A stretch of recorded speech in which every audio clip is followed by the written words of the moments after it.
Hey guys, today we're diving headfirst into The Tomorrow War, a film that asks, what if a global crisis interrupted your barbecue? And also, it involved time-traveling aliens.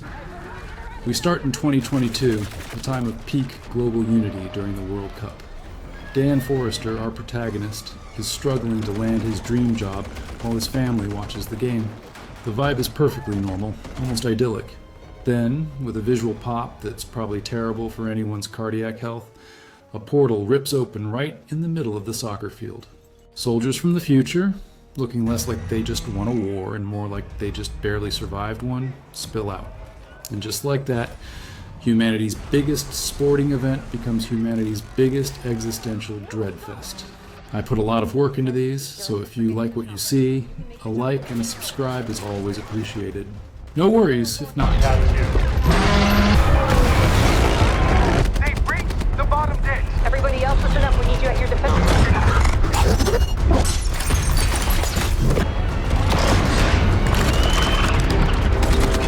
Be advised, we've got spike stops.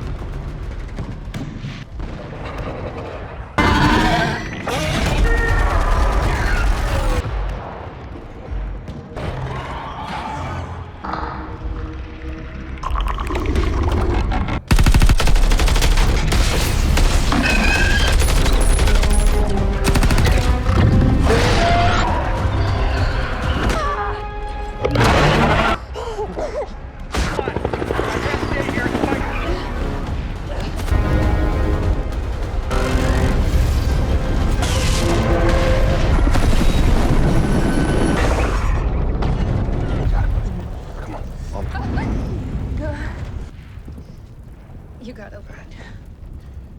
I'm sorry I said all those things to you.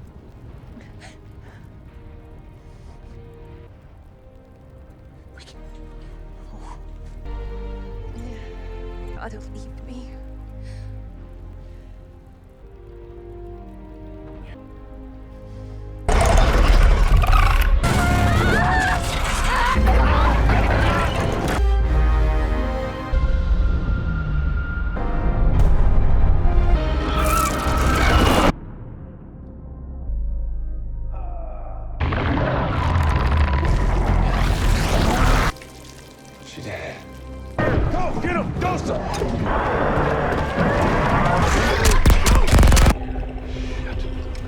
Blow this thing manually, all right? Go save your daughter. Go left, you go right. You got this. Over. Shit. Hey, Dad!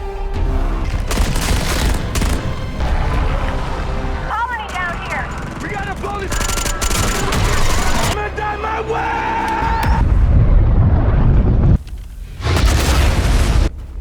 Okay? Big one. Lays an egg or whatever the hell they do. Hands are shaking. I'm fine. I think I'm good at it. Up to the left ridge, mind the horizon. Something. I got tracks here.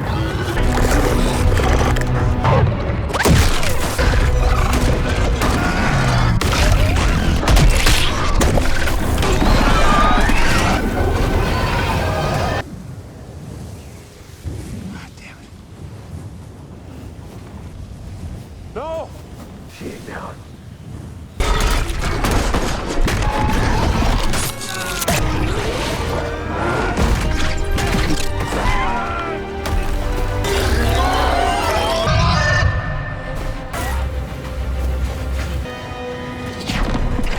Hey! Sorry, son. No! No, no!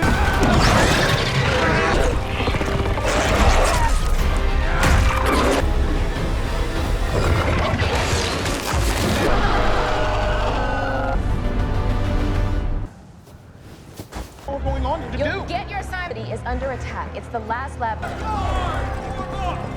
1 minute to jump.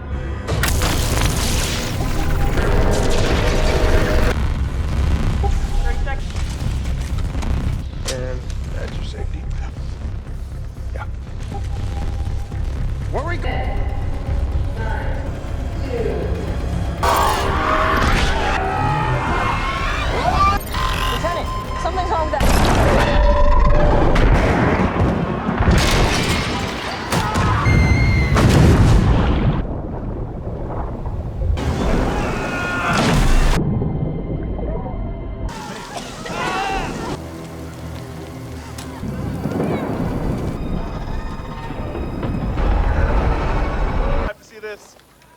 Well, could have done without seeing that.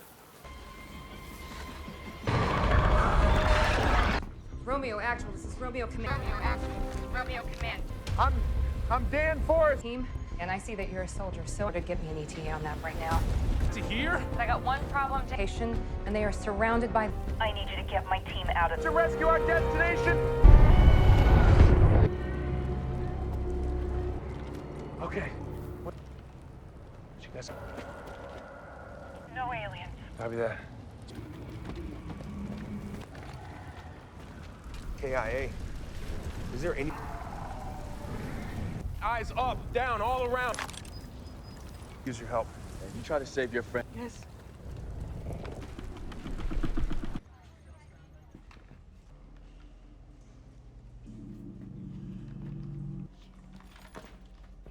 Dan, you should know the white spider.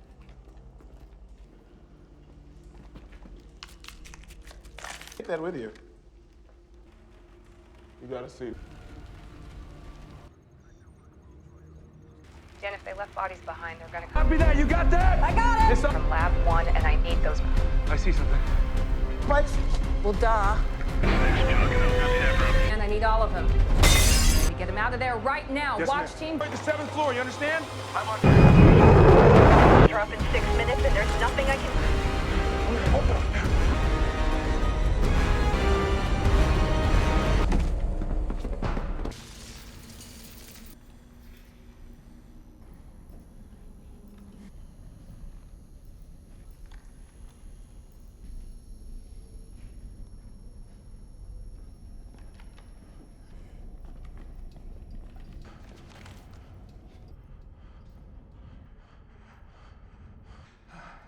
Guys?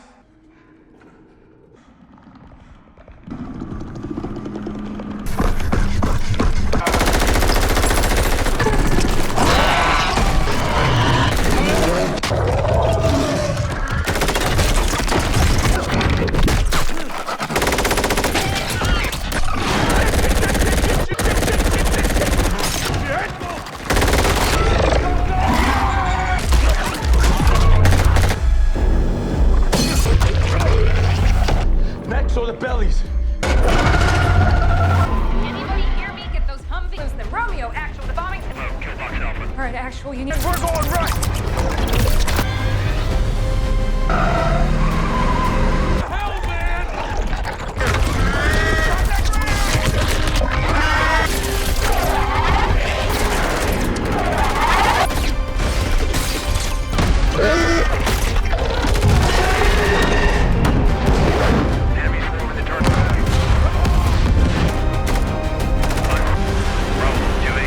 On it.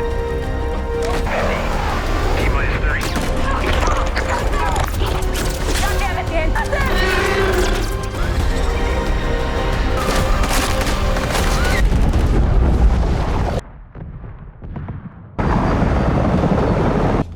My man brought the whole. I'm gonna fight. They sucked out. So we're looking for like Geo for this part of the glacier by sundown.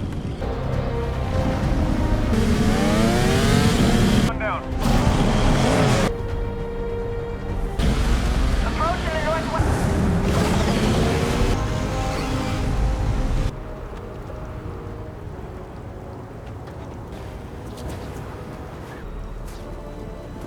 He's sitting on a magnet. He's 1,000 feet down.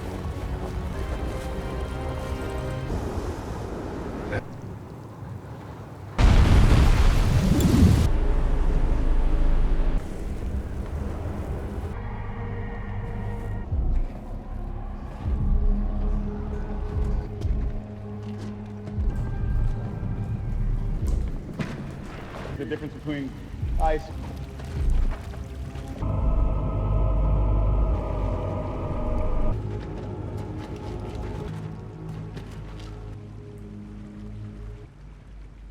We go in there, there's a show everybody the world has a common. Yeah. I mean, I hate to agree. Yeah. Give this world a second chance. I guess we're gonna cut that son of a bitch open. If we don't come out, good luck.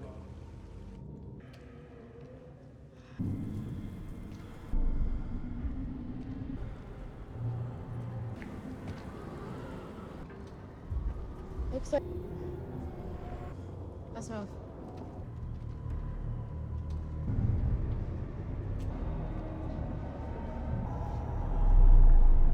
Ready to breed like cattle. But they crashed. Done with them, it'll be like they were never here at all.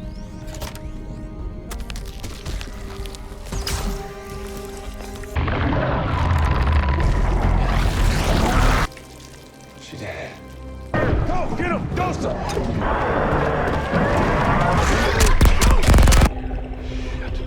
Well, we gotta blow this thing manually, all right? Go save your daughter. Go left, you go right. You got this. Oh. Shit. Hey, Dad!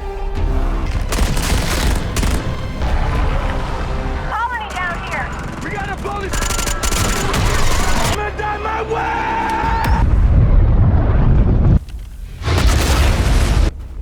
Okay. Big one. Lays an egg or whatever the hell they do. Hands are shaking. I'm fine. I think I'm good at it. Up to the left ridge, mind the horizon. Something. I got tracks here.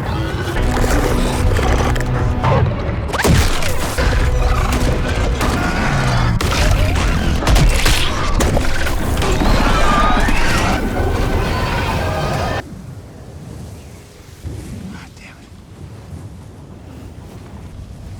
No! She ain't down.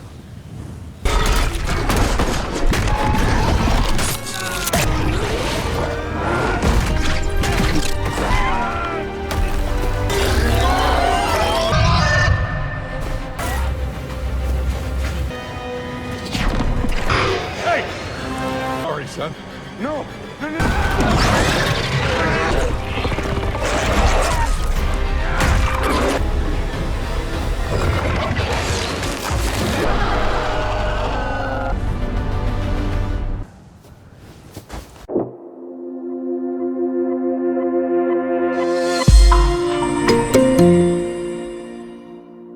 So the future soldiers drop a bombshell. In 30 years, humanity is losing a war against monstrous aliens called white spikes. Like, utterly failing. Their solution? Draft people from the past to fight in the future. Because, apparently, future resources are so scarce they can't even produce enough actual soldiers. Classic future people, right? Always borrowing from the past. Dan, still trying to process his life choices, watches the news reports detailing the dire situation.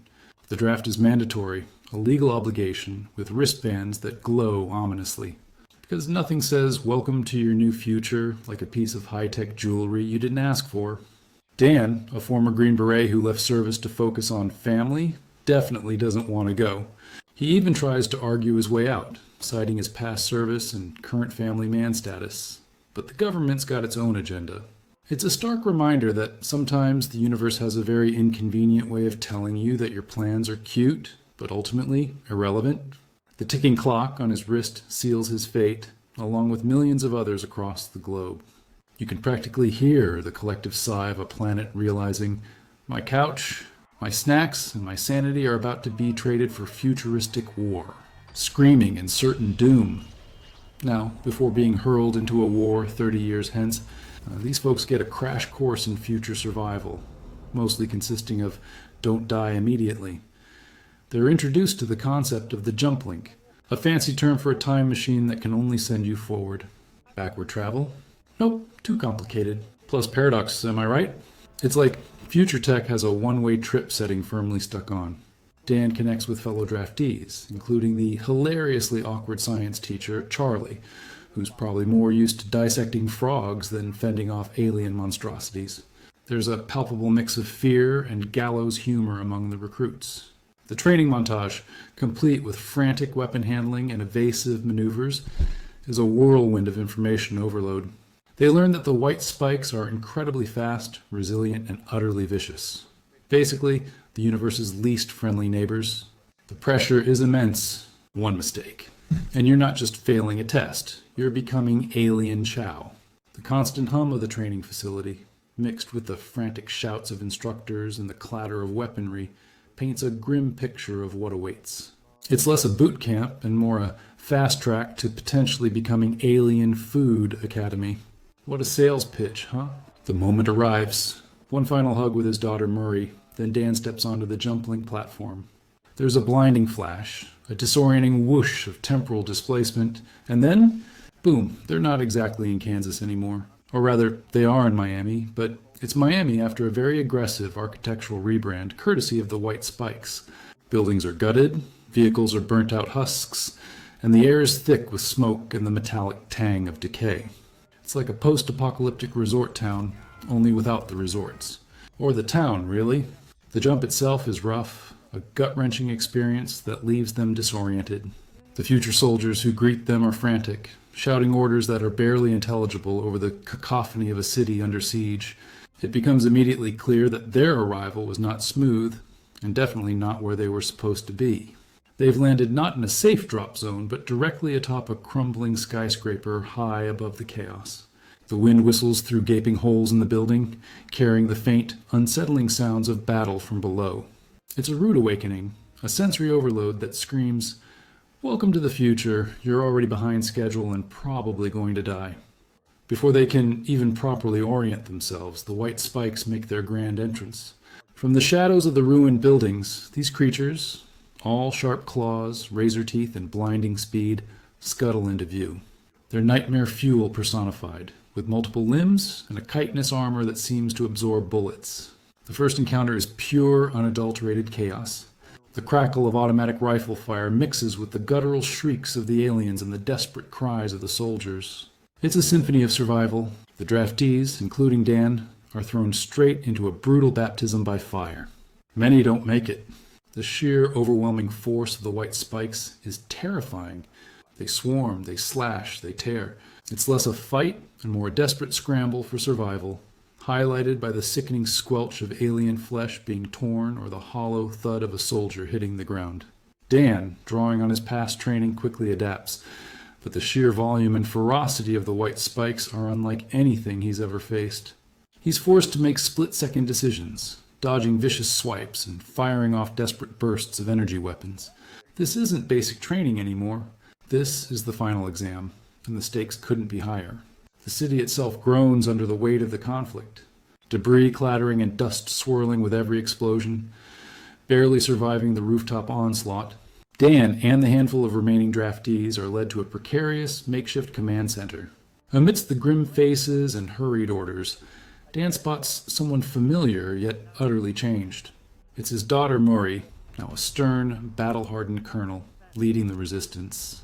The shock hits him like a physical blow. His little girl, all grown up and commanding a war?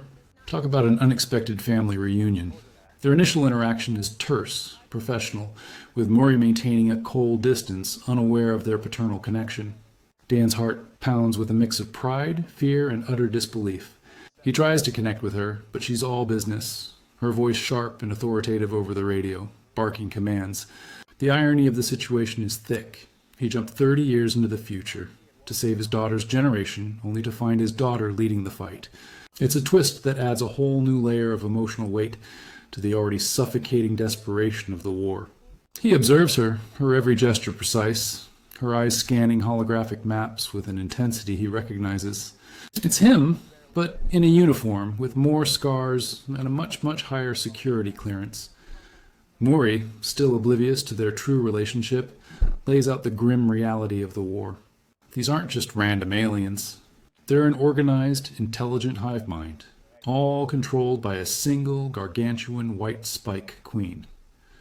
Muri shows him a holographic rendering of this monstrosity. Think a regular White Spike, but dialed up to eldritch horror levels. The queen is the key, the brain of the operation, protected by an army of drones. The sheer scale of the creature is daunting, its multi-limbed form casting a long, terrifying shadow, even in digital form. The mission is clear. They need a live female White Spike to extract a specific toxin from. This toxin is the only thing capable of killing the queen, and, by extension, the entire invading force. The urgency in Muri's voice is palpable, each word a hammer blow of desperate hope. The entire future of humanity hinges on this one incredibly dangerous task. It's less a strategic briefing and more a "here's why you're probably going to die" lecture. The heavy hum of the data projections and the hushed tones of the other soldiers underscore the gravity of their desperate gambit. With the plan set, Dan, Muri, and a small specialized squad embark on their perilous mission. Their target, a dilapidated research facility now overrun by white spikes. The infiltration involves a high-stakes rappel down crumbling structures, each scrape of metal against concrete a potential giveaway. It's a tense, hushed operation, with every creak and distant clatter amplifying the danger. The air inside the facility is thick with dust and the musky scent of alien presence. They move through claustrophobic corridors, their footsteps muffled, their breaths held. This is where Dan truly sees Muri in action, her leadership sharp and decisive, her movements economical and efficient. He's trying to reconcile the fierce warrior with the little girl he left behind.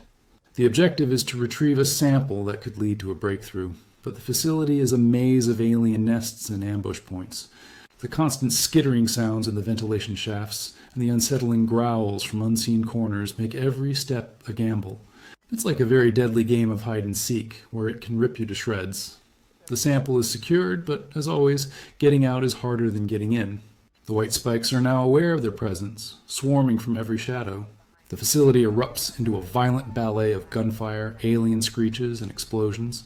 Dan and Muri fight back to back, their movements synchronized, a grim understanding passing between them and the chaos. The crack of energy weapons and the visceral rip of alien claws fill the air. Muri reveals her secondary plan. The white spikes they thought they were fighting were just drones, and the real ones, the truly dangerous ones, weren't in this facility at all. They escape in a heavily armored vehicle, speeding away as the facility collapses and explodes behind them in a fiery crescendo. The rumble of the explosion is so intense it's felt deep in their chests.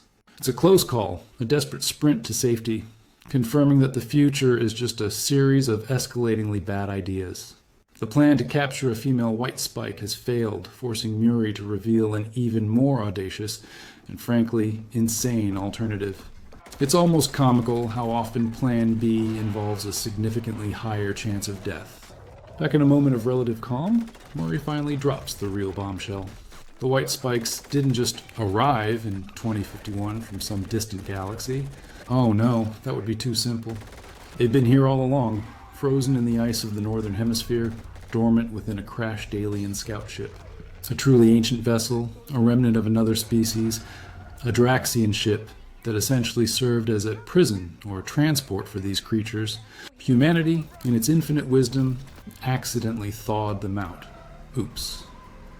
The chilling implications of this revelation hang heavy in the air. This isn't an invasion. It's an awakening. Muri's new plan is audacious, dangerous, and probably suicidal. They're going to the source, to the crashed ship itself. They'll retrieve a queen from its original icy slumber, extract the toxin, and end the war before it truly begins. The sheer audacity of it is breathtaking, a last-ditch effort born of pure desperation. It's like finding out the monster under your bed has actually been in your attic for centuries, and you just woke it up by installing a new AC unit. This unexpected twist in the white spike's origin fundamentally shifts the entire understanding of the war, making it less about defending against an external threat and more about fixing a colossal, self-inflicted cosmic mistake. The world building here really shines, adding a layer of tragic irony to the unfolding disaster. The journey to the crashed Draxian ship is brutal. They travel through desolate, snow-covered landscapes, the biting wind whipping at their faces, and the constant crunch of snow underfoot, a stark reminder of their isolation. It's a visual metaphor for the cold, unforgiving nature of their mission. Their small team, comprised of hardened soldiers and Dan's perpetually surprised science teacher buddy Charlie, pushes through exhaustion. The stakes are impossibly high, and the silence of the frozen wilderness is broken only by the hum of their transport and the occasional crackle of static from their comms. Every shadow seems to hold a threat, every distant howl of the wind an imagined alien shriek. Dan continues to observe Muri, a silent respect growing for the woman she's become, even as he grapples with the realization that he essentially failed her in his own timeline. The weight of future history rests on their shoulders, a burden made heavier by the personal connection Dan now feels to the cause. It's a journey not just across physical space, but across timelines, to rectify a mistake that hasn't even happened yet, but already cost humanity so much. It's like going on a very chilly, very dangerous camping trip. But instead of marshmallows, you're looking for alien queens. Upon reaching the colossal, ice-entombed structure, they breach its ancient hull. The interior of the Draxian ship is a masterpiece of otherworldly design, vast and eerily silent, bathed in an alien blue glow. It's clear this isn't just a transport. It's an entire ecosystem, a biological prison. And inside, hundreds, perhaps thousands of white spikes lie dormant like grotesque statues waiting. The air is cold, still, and thick with the scent of something ancient and terrible. Dan and Muri move with grim determination, navigating the alien architecture, their footsteps echoing softly in the cavernous space. This is the heart of the problem, the genesis of their nightmare. Muri reveals the creatures are not native to this ship. They were simply being transported, perhaps as biological weapons, or even just dangerous cargo. The hissing of their own breathing equipment seems deafening in the profound quiet. The sheer number of dormant white spikes is horrifying, a testament to the scale of the threat humanity accidentally unleashed. It's a profound, terrifying moment of world building, where the mystery of the enemy is fully unveiled, and the realization hits. This war wasn't inevitable. It was a consequence of a dormant disaster. It's like finding a box labeled "Do Not Open," only to realize you already did, centuries ago. They finally locate the Queen, a truly gargantuan beast nestled amidst her dormant brethren. She's enormous, an unimaginable horror, her movements slow but deliberate as she becomes aware of their presence. The mission? Extract the toxin from her. This is a delicate and incredibly dangerous procedure, requiring them to get uncomfortably close to the source of all their problems. The air crackles with tension as they set up their equipment, the metallic whir of their tools, a stark contrast to the organic alien mass before them. Muri, ever the strategist, guides the operation, her voice firm despite the immense pressure. Dan acts as her protector, his weapon always at the ready, his eyes scanning for any sign of awakening drones. The process is fraught with peril, the Queen's massive body occasionally twitching, threatening to awaken and unleash her entire army. It's a race against time, with the fate of two timelines hanging in the balance. The sheer scale of the operation underscores the desperation. They're essentially performing delicate surgery on a living, breathing, planet-ending monster. Talk about a job description that needs a serious rewrite. The whole environment thrums with an unsettling energy, the massive creature a silent, brooding threat. It's like trying to get a splinter out of a dragon that's only mostly asleep. Disaster strikes. The white spikes begin to awaken, their slumber broken. The cavernous ship erupts into a cacophony of alien shrieks and the clatter of chitinous limbs. Muri, in the frantic scramble, is gravely injured, a devastating blow that leaves her bleeding and weakening. But even facing her end, her resolve is unbreakable. She successfully extracts the toxin, a vial shimmering with grim hope. Knowing her wounds are fatal, and that someone must get the cure back, she makes the ultimate sacrifice. With her last ounce of strength, she pushes Dan into the jump link portal, a tearful, resolute smile on her face. The portal whooshes open, sucking Dan away, leaving Muri to face the awakening horde alone. It's a gut-wrenching moment, the raw emotion of a father losing his daughter, even if she's from a future that may now be erased. Her final whispered words confirm that she knew this was her destiny, a future she couldn't escape, even by trying to change it. The bittersweet tang of success mixed with profound loss hangs heavy in the narrative. Dan's screams are swallowed by the temporal displacement, a desperate cry against a fate he couldn't prevent. It's the kind of moment that makes you think, well, that's just unfair, isn't it? Dan crashes back into 2022, the world still oblivious to the horrors he's just witnessed. He's alive, but shattered, clutching the precious toxin vial. The irony is excruciating. He's back in a world where the future war hasn't even begun, but the trauma of it is etched into his very soul. The immediate challenge is convincing anyone that an alien war is coming, let alone that it originated from an ancient crash site in the Arctic. He's now a man haunted by a future that no longer exists, but still very much feels real. The weight of his experience, the phantom sound of Muri's last breath is crushing. The news reports still drone on about the imminent alien invasion, starting in 2051, completely missing the point. Dan realizes he has a chance to prevent it all, to save his daughter, to save everyone, by stopping the white spikes before they ever become a problem. It's a mission that, paradoxically, only he can undertake, armed with knowledge from a future that was, but now shouldn't be. The transition from chaotic future battle to serene suburban home is jarring, a brutal contrast that highlights the surreal nature of his journey. He's literally holding the fate of humanity in a tiny vial, and nobody has a clue. Standard Tuesday, really. To find an ancient alien crash site in the Arctic, Dan knows he can't do it alone. He turns to the one person he always had a complicated relationship with, his estranged father, James. James is a brilliant, albeit eccentric, scientist and survivalist, living off the grid, forever prepared for the next big thing the government is hiding. The reunion is, predictably, awkward. Their past emotional baggage hangs thick in the air, a silent thrum of unresolved issues. But Dan cuts through it with the unarguable truth, the vial of alien toxin, the stories of a war that hasn't happened yet. James, initially skeptical, sees the evidence, feels the weight of the desperate plea. It's a beautifully quiet moment where years of resentment melt away in the face of a global existential crisis. Who knew alien invasions were such good family therapy? James's vast knowledge of fringe science and his network of equally eccentric contacts make him the perfect, if unconventional, ally. It's a poignant turn, as the very man Dan once resented for his crazy beliefs now becomes his most crucial partner in saving the world. The shift from personal animosity to shared purpose is deftly handled, showing that some wounds can indeed be healed, especially when there are literal world-ending aliens involved. With James on board, a small ragtag team is assembled. This includes Charlie, the surprisingly resilient science teacher who, after his future experiences, probably feels right at home with impending doom. They embark on a perilous journey to the Arctic, the vast, unforgiving expanse stretching endlessly beneath their transport.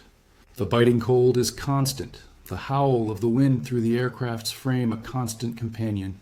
It's a race against time, not just against the elements, but against the very future. They meticulously use scientific data and Dan's fuzzy memories of Muri's briefings to pinpoint the approximate location of the crash site. The beauty of the pristine, untouched ice landscape is chillingly contrasted with the horrific secret it holds beneath. This team, a blend of past and future knowledge, of military training and scientific acumen, represents humanity's last best hope. The camaraderie is forged under immense pressure, a quiet determination settling among them. It's essentially the most important and freezing road trip in human history, but with significantly more alien monsters at the destination. The air within the transport is thick with anticipation and the metallic tang of fear, each bump and creak a reminder of their perilous journey. After days of arduous searching, scanning the desolate icy plains, they finally find it. A colossal structure, partially exposed from beneath the ice, clearly not of this world. It's the Draxian scout ship, just as Muri described. The sheer scale of it, even partially buried, is breathtaking and terrifying. It stands as a silent ancient testament to an alien presence on Earth, waiting to be unleashed. The air around the ship feels different, a subtle hum of dormant power emanating from its frosty metallic shell. The discovery confirms everything Dan had witnessed, solidifying the horrifying reality that the white spikes were indeed an ancient, accidental threat.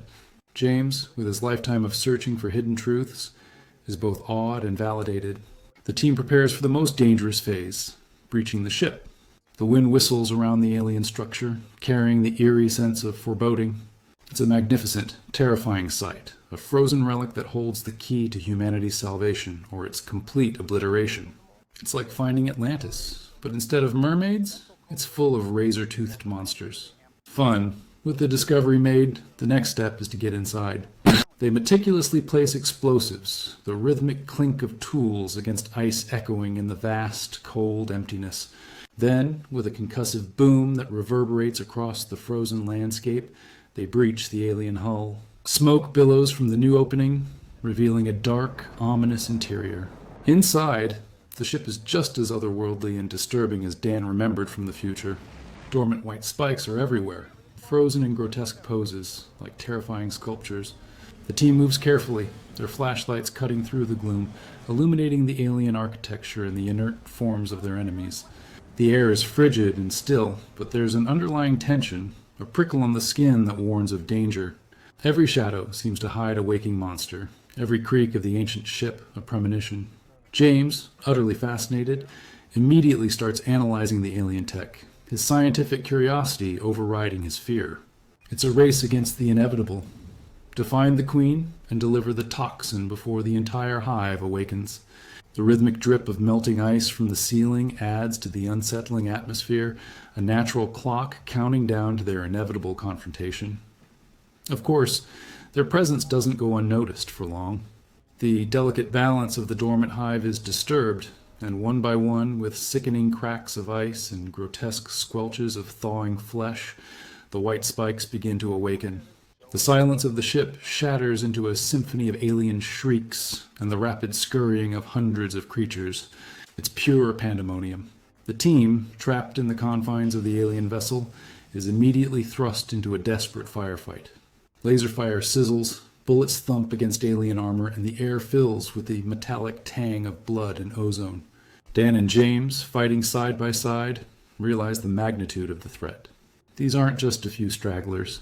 It's an entire army, fresh from an extended nap. Charlie, surprisingly effective with a weapon, adds his own brand of frantic, smart aleck commentary to the fight.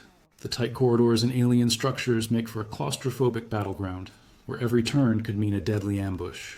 The sheer ferocity of the white spikes, now fully awake, is overwhelming, their speed and strength a constant, terrifying challenge. It's like a very deadly game of whack-a-mole, except the moles have claws and want to eat your face. The ground rumbles with their charge, a horrifying, accelerating wave of death. Pushing through hordes of relentless white spikes, Dan and James finally reach the monstrous queen. She's awake now, a colossal, terrifying force of nature, radiating malevolence. This is it, the final confrontation. The entire future, and indeed the present, hinges on this moment. The surrounding drones are a frenzied shield, determined to protect their matriarch. It's a brutal, close-quarters battle, the snarls of the queen and the crack of her massive limbs adding to the terrifying orchestra of destruction. Dan, drawing on every ounce of his military training and the painful memory of Muri's sacrifice, fights with desperate ferocity. James, using his scientific ingenuity, helps create openings, deploying makeshift traps and distractions. The plan is simple, yet agonizingly difficult. Inject the toxin directly into the queen. The soundscape is a violent symphony.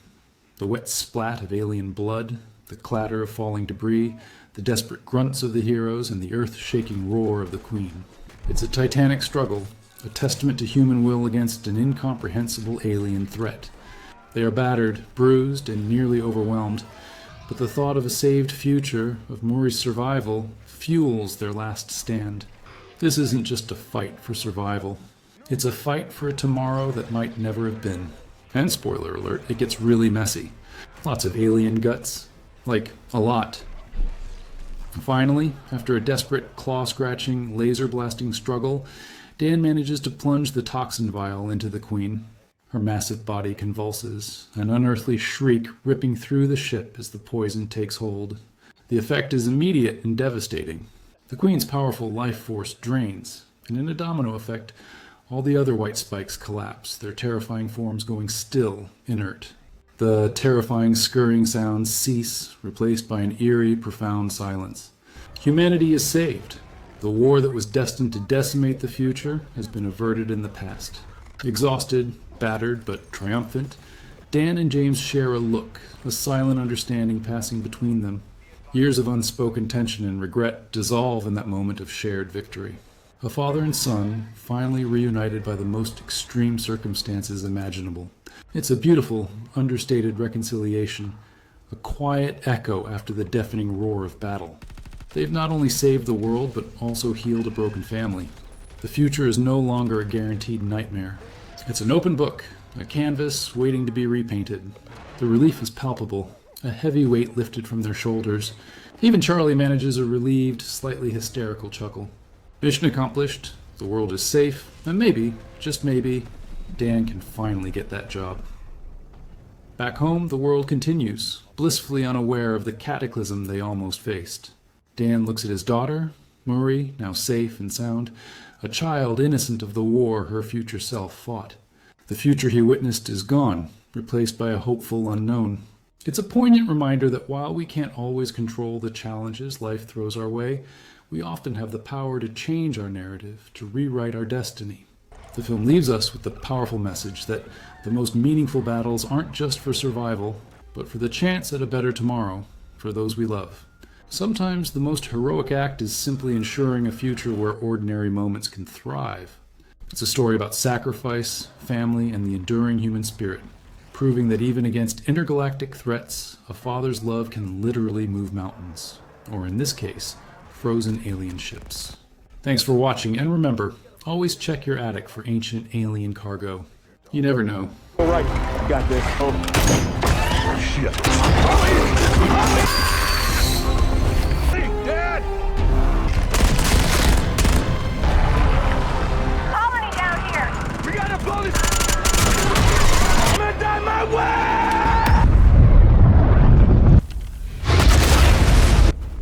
Okay. Big one. Lays an egg or whatever the hell they do. Hands are shaking. I'm fine. I think I'm good at it. After the left ridge, mind the horizon. Something. I got tracks here.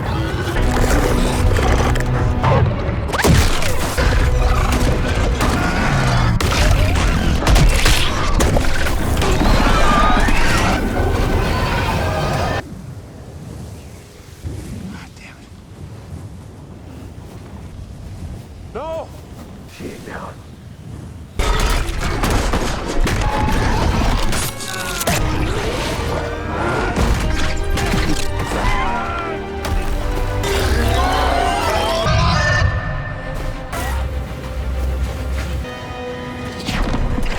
Hey! Sorry, son. No! No, no!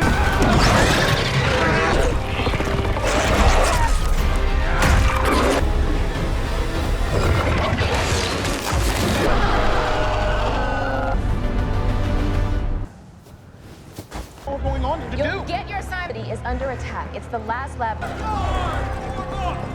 1 minute to jump.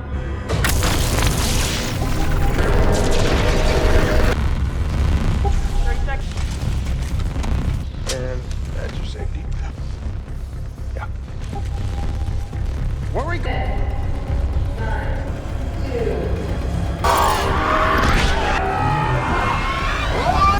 Lieutenant, something's wrong with that.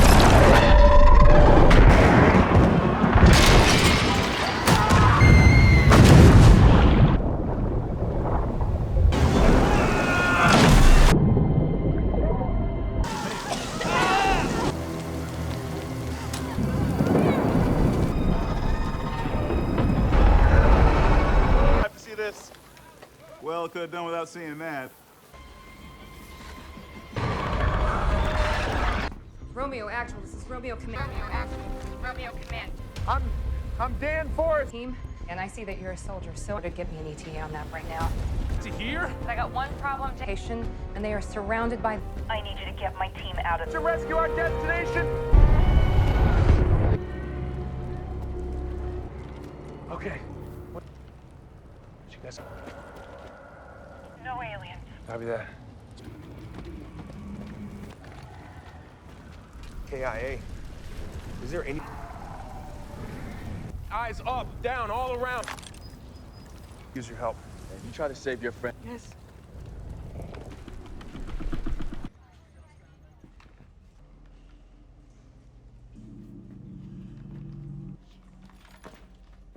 Dan, you should know the white spider.